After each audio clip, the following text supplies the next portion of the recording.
노무사TV 김학영 노무사입니다. 반갑습니다. 오늘의 주제는 제가 노동상담을 하면서 가장 좀 화가 나는 부분, 알바생들에게 손해배상 청구하겠다고 협박하는 것을 어떻게 대응해야 하는지에 대한 내용입니다. 최저시급을 받고 아르바이트를 하다가 내가 주휴수당도 받을 수 있고 연차수당도 받을 수 있고 그런 사실을 알게 되어서 사장님에게 나도 받을 수 있는 거 아닙니까? 좀 조정을 해주실 수 있나요? 라고 물었을 때 사장님들은 두 가지 형태로 반응을 합니다. 첫 번째, 역정을 냅니다. 두 번째, 며칠 뒤에 전화해서 너 손해배상 청구할 거야 라고 다짜고짜 손배 청구하겠다 이렇게 협박을 합니다.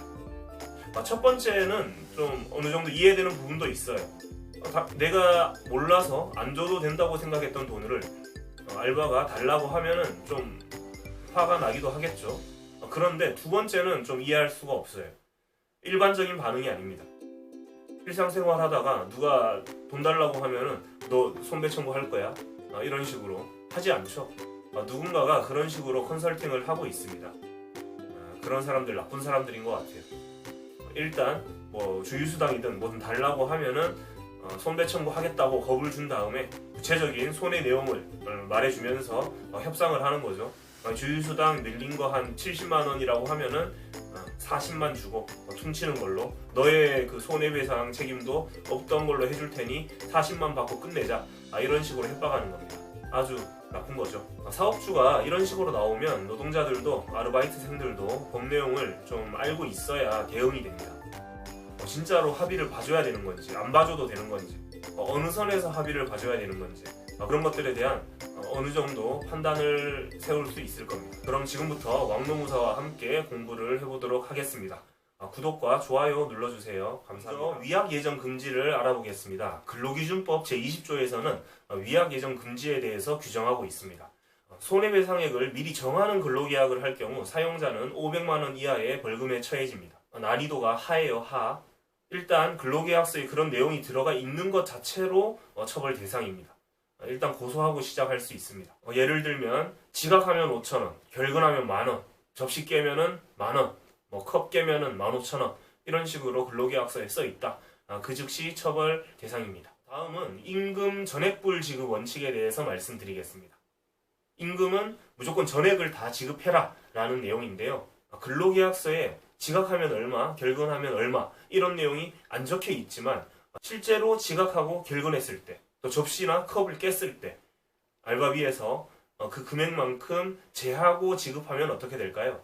지각한 시간 그리고 결근일에 대한 급여 공제는 가능합니다. 실근로에 대해서 급여를 지급하는 게 맞기 때문입니다. 이것은 임금 전액불 지급 원칙에 반하는 게 아닙니다. 그러나 실제 지각한 시간, 결근한 날을 넘어서서 급여 공제를 하면은 이것은 법 위반이 되는 것입니다. 1시간 지각해서 1시간치 급여를 공제하고 추가로 지각비 5,000원 더 까고 이런 식으로 하면은 이것은 문제가 된다는 거죠. 그리고 접시를 깼다고 해서 알바비에서 만원 까고 줄게 이것도 임금 전액불 지급 원칙에 반합니다. 임금 전액불 지급 원칙을 위반한 사용자는 3년 이하의 징역 또는 3천만 원 이하의 벌금에 처해집니다. 일단 급여는 전액을 지급해야 합니다. 전액을 지급하고 나서 너의 지각, 너의 결근으로 인해 손해가 발생했다.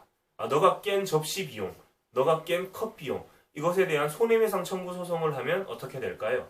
두 가지 경우로 나누어서 설명드리겠습니다. 첫 번째, 무단결근 문제입니다. 보통 무단퇴사를 했을 때 이렇게 무단결근 문제로 엮어서 사용자가 손배 청구를 하겠다라고 하는 경우가 많습니다.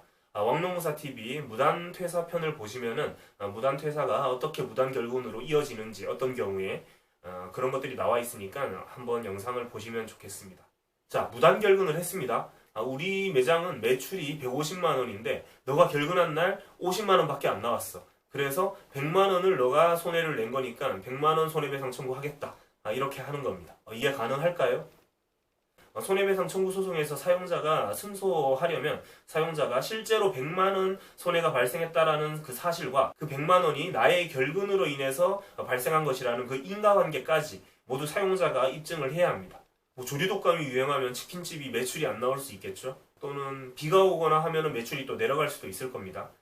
우리 가게의 매출이 오로지 나의 결근과 나의 출근에 좌지우지 되는 게 아니잖아요. 내가 그렇게 대단한 사람이 아니죠. 내가 그렇게 대단한 사람이면 사장님이 내 눈치를 엄청 봤겠죠. 나만 출근 안 했다 하면 손님이 뚝 끊기고 말도 안 되는 겁니다. 이렇게 말도 안 되는 만큼 사용자가 그런 것들을 다 입증하는 게 정말 쉽지 않습니다. 다음은 실수로 접시나 컵 그리고 기계를 고장내거나 그런 경우를 말씀드리겠습니다. 사용자는 경영상 이익을 자기가 챙기면서 손실도 자기가 부담합니다.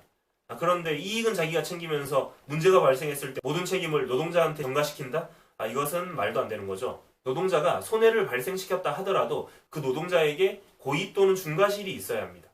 경과실 정도는 괜찮다는 거예요. 고의는 뭐 이런 거죠. 접시 그냥 마음에 안 들어 하고 다 깨면 고의로 깬 거죠.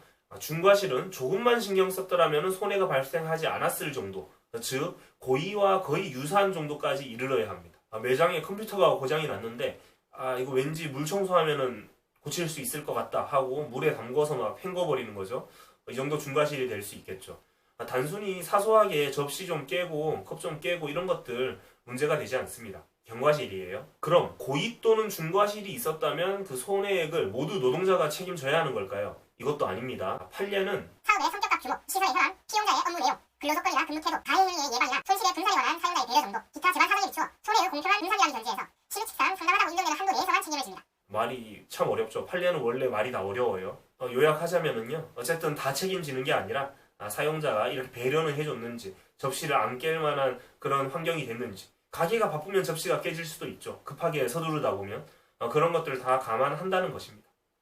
그래서 사소한 실수, 경과실로 발생한 손해는 손해배상 책임이 애초에 없고요. 고의 또는 중과실로 손해가 발생했다 하더라도 모두 노동자가 다 책임지는 게 아니라는 겁니다. 접시값이 다 해서 100만 원을 깼다라고 하면 7대3으로 나오면 노동자가 70만 원 책임지고 뭐 이런 식이 될 수 있는 거겠죠. 알바생이 주휴수당, 연차수당, 퇴직금 등을 청구했을 때 너 손해배상 청구하겠어 라고 하는 것은 99.9%가 협박성 멘트입니다.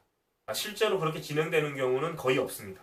진행이 되더라도 손해배상 청구 소송에서 사업주가 승소하는 경우는 극히 드뭅니다. 입증이 쉽지 않아요. 그래도 마음이 후달릴 수는 있습니다. 손해배상 청구라니.